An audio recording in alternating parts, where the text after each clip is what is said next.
We'll start by creating a customer transaction.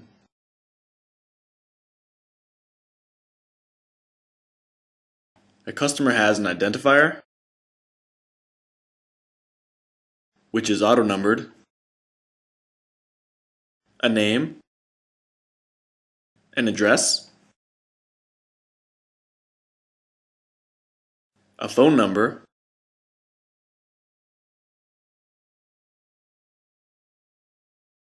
and an attribute called info, where we will add any comment or information that we want about that customer. More specifically, we will add this information in a rich text editor.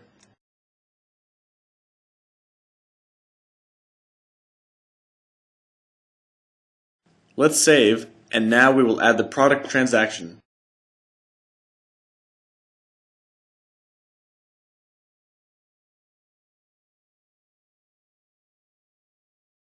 A product has an ID, a description, and a price. Note that as I add the attributes, they are displayed and I can select them from there. A product also has a photo.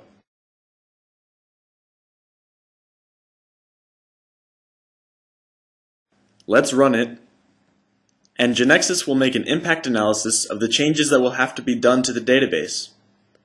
And here it proposes to reorganize, so it will create a product table and a customer table. We can see this if we make a diagram of transactions and tables. We will create a diagram object.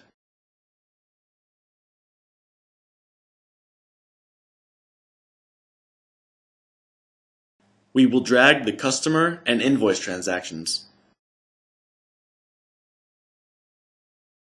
And note that Genexus automatically establishes a one-to-n relationship between both entities.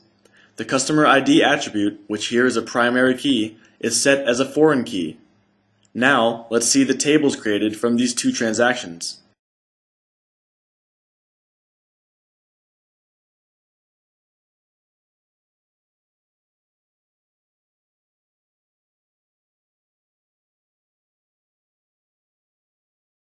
We see that the customer name attribute that is included in the invoice transaction is not included in the invoice table because this attribute was deleted by normalization. When we design transactions, we don't take into account the table structures, but rather the information that the user needs to enter in the application screens. Let's reorganize, and in the meantime, we will make a couple of important considerations. As you may have noted, when I entered the customer and product transactions, I used the same attribute names that I used in the invoice. Genexus considers that the attributes that have the same name correspond to the same concept, and therefore it will realize that the customer ID of the invoice transaction is the same as that of the customer transaction. Based on that, it establishes the relationships of the data model and normalizes the tables in third normal form. Let's add some details on customers and products. Note that the customers are already loaded. This means that when reality changed, we changed the application and Genexus changed the data model without losing any data. This is very important because Genexus guarantees that if an application was working, it will keep working after making structural changes. We will complete this customer's details.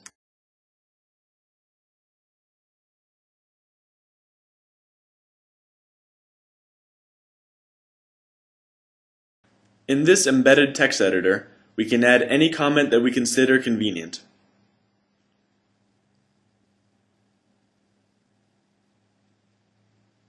And highlight information as appropriate using this enriched format.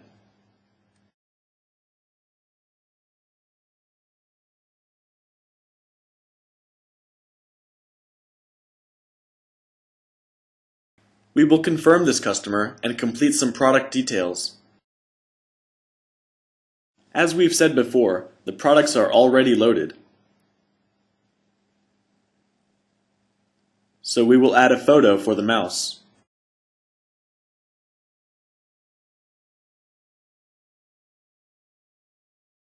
It's interesting to point out that this product was used to generate an invoice. But what happens if I delete it? Genexus won't let me delete it. It generates an error message even though I didn't program any of it, because Genexus also makes referential integrity controls in transactions in a completely automatic way in order to ensure data integrity. Now let's go to the invoice transaction to see the changes that have been made in the invoice with everything that we've done. We will add a new invoice.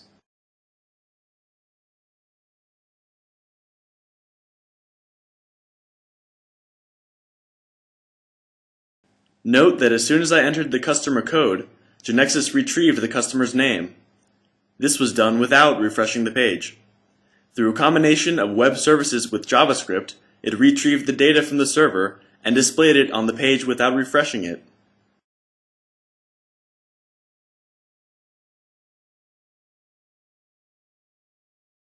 The same happens here with the product's description and price, which now are inferred attributes and are no longer stored in the invoice table. Instead, they are retrieved from the product table. In the next video, we will see a series of tools that significantly increase your development productivity.